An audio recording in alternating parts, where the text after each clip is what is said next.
करेंगे हिमाचल की। आपको बता दें कि 2 दिन के हिमाचल दौरे पर पीएम मोदी हैं। धर्मशाला में पीएम मोदी के दौरे का आज दूसरा दिन है और मुख्य सचिवों के राष्ट्रीय सम्मेलन में यहां पर पीएम मोदी शामिल हो रहे हैं। मुख्य सचिवों के सम्मेलन का आज यहां पर तीसरा दिन है। तीसरे दिन बैठक में अधिकारियों को पीएम मोदी यहां निर्देश देंगे और उसके बाद आज शाम गुजरात के लिए भी पीएम मोदी यहां से रवाना हो जाएंगे। तो मिशन रिपीट की जो दावा यहां पर बार बार बीजेपी द्वारा किया जा रहा था, उसे लेकर बीजेपी ने यहां कमर कस ली है। आपको बता दें कि आज पीएम मोदी के हिमाचल दौरे का दूसरा दिन है और पीएम मोदी धर्मशाला में पीएम मोदी ने कल रोड शो किया था और आज मुख्य सचिवों के राष्ट्रीय सम्मेलन में यहां पर शामिल हो रहे हैं पीएम मोदी और मुख्य सचिवों के सम्मेलन का आज यहां पर तीसरा दिन है।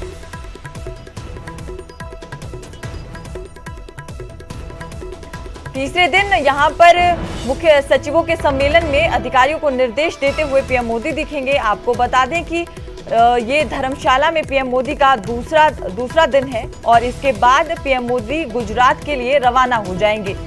तो बहुत अहम ये दौरा हिमाचल के सियासी तौर पर भी देखा जा रहा है और इसी खबर पर ज्यादा जानकारी के लिए हमारे संवाददाता विचित्र शर्मा हमारे साथ जुड़ चुके हैं। विचित्र, पीएम मोदी का आज दूसरा दिन है दौरे का और इसके बाद वो सीधा गुजरात के लिए रवाना हो जाएंगे, लेकिन उससे पहले यहां पर मुख्य सचिवों के सम्मेलन में उन्हें निर्देश देते हुए जरूर दिखेंगे। क्या कुछ जानकारी आपके पास?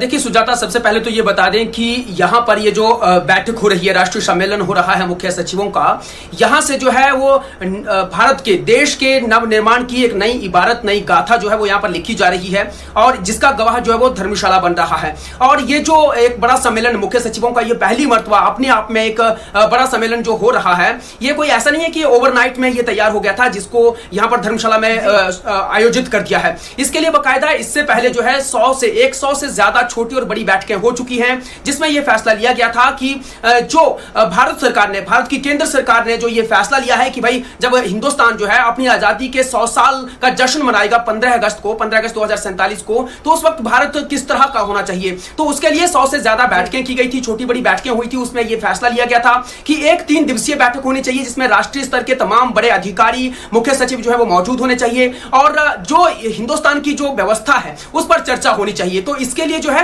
धौलाधार की शांत वादियां जो है वो चुनी गई थी और उन शांत वादियों में यानी धर्मशाला को ये जगह जहां पर चुनी गई थी और यहां पर बीते 2 दिनों से लगातार चर्चा हो रही है जिसकी खुद अध्यक्षता प्रधानमंत्री नरेंद्र मोदी कर रहे हैं। बीते कल जिन मुद्दों पर चर्चा हुई है सुजाता, वो हमारे दर्शकों को बताना बहुत जरूरी है। वो जो थे वो उसमें ये जो मुद्दे थे वो सबसे ज्यादा बड़ा मुद्दा ये था कि प्रारूप 2047 के लिए हमारे पास क्या क्या बुनियादी ढांचे होने चाहिए, जिसमें एस्पिरेशनल डिस्ट्रिक्ट्स पर चर्चा हुई है। नई शिक्षा नीति पर जो है वो यहां पर चर्चा हुई है कि नई शिक्षा नीति का कार्यान्वयन स्कूलों में किस तरह से हो और 2047 में भारत का शिक्षा, स्वास्थ्य, स्वरोजगार और ट्रांसपोर्टेशन का स्तर क्या हो। जो लॉर्ड मैकॉले द्वारा 1835 से जो शिक्षा की नई जो पुरानी नीति उस वक्त दी गई थी, जो चली आ रही थी 185 सालों से, जिसका फेरबदल जो है वो अभी हाल ही में केंद्र सरकार ने किया है और जिसका प्रारूप अब जो है वो धीरे धीरे स्कूलों में देखने को मिल रहा है। तो वो जो है 2047 में बताने को होगा कि इस स्तर पर जो है हिंदुस्तान ने, भारत सरकार ने ये फैसले लिए हैं, ये काम किया है, चाहे वो शिक्षा का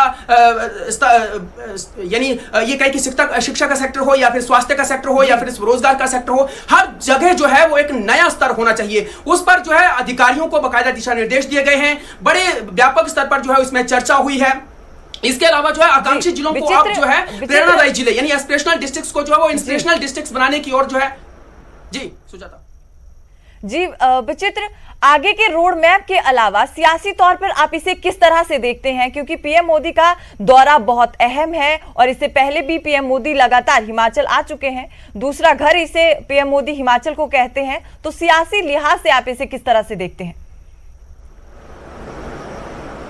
निश्चित तौर पर सुजाता, देखिए हर जो ये इस तरह के कार्यक्रम होते हैं उसके दो एस्पेक्ट्स तो रहते ही हैं, दो पक्ष रहते ही हैं। उसमें एक पक्ष तो इन्होंने राष्ट्रीय नवनिर्माण की बात कह दी है, लेकिन दूसरा पक्ष जाहिर तौर पर, क्योंकि हिमाचल प्रदेश में इसी साल के अंत में जो है वो चुनाव होने वाले हैं। अब चुनावों के मद्देनजर क्योंकि इस वक्त जो है विपक्ष उस स्तर पर देखने को नहीं मिल रहा है और भारतीय जनता पार्टी लगातार अपने जो है वो कार्यक्रम कर रही है। अभी हाल ही में ये प्रधानमंत्री नरेंद्र मोदी का महज एक हफ्ते में ये दूसरा दौरा जो है वो हिमाचल प्रदेश का है, क्योंकि 8 सालों का जश्न उन्होंने राजधानी शिमला में मनाया है। तो अभी जिस तरह से ये बड़ा कार्यक्रम और बड़ा सम्मेलन जो है धर्मशाला में रखकर प्रदेश की दूसरी राजधानी और सियासी राजधानी कांगड़ा को साधने की पूरी कोशिश यहां पर की गई है। रोड शो किया गया है, 8 से 10 मिनट का ये रोड शो हुआ था, जिसमें संदेश देने की कोशिश की गई थी कि देखिए किस तरह से जो है भारत की जो केंद्र सरकार है और राज्य सरकार के साथ मिलजुल कर जो है वो काम कर रही है और हिमाचल को कहां से कहां तक लेके चली जाएगी। तो ये संदेश प्रधानमंत्री नरेंद्र मोदी की ओर से जो है ये देने की बिल्कुल कोशिश की गई है और जाहिर तौर पर इसका फायदा जो है भारतीय जनता पार्टी को निकट भविष्य में जरूर मिलने वाला है। ज्यादा जानकारी देने के लिए तो मुख्य सचिवों के सम्मेलन का ये आज